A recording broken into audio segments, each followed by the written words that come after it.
झुरु झुरु झुरु बाहे पुरुआ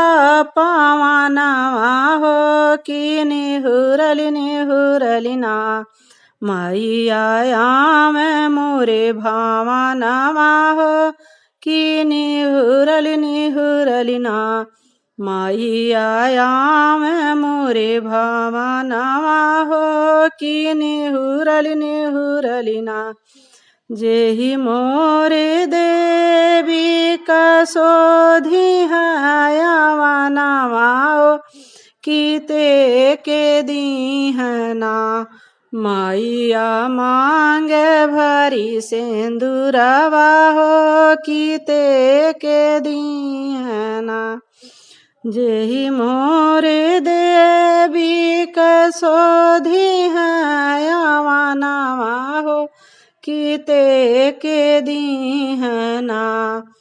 मैया मांगे भरी सिंदूरवा हो कीते के दीहना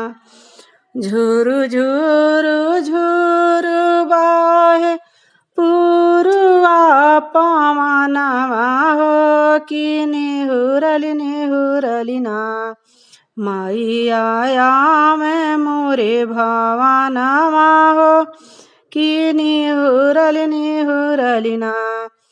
जेहि मोरे देवी कसोधि हयावनवा हो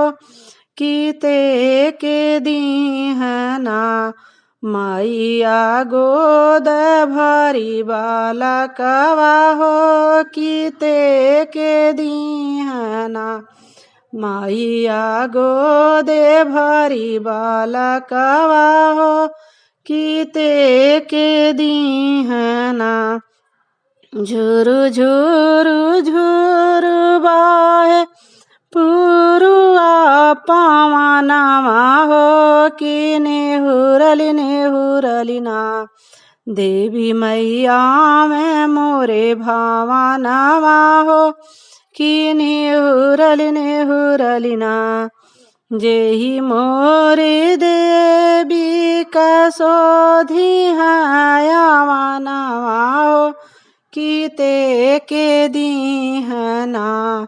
मैया धन दौलतिया हो कीते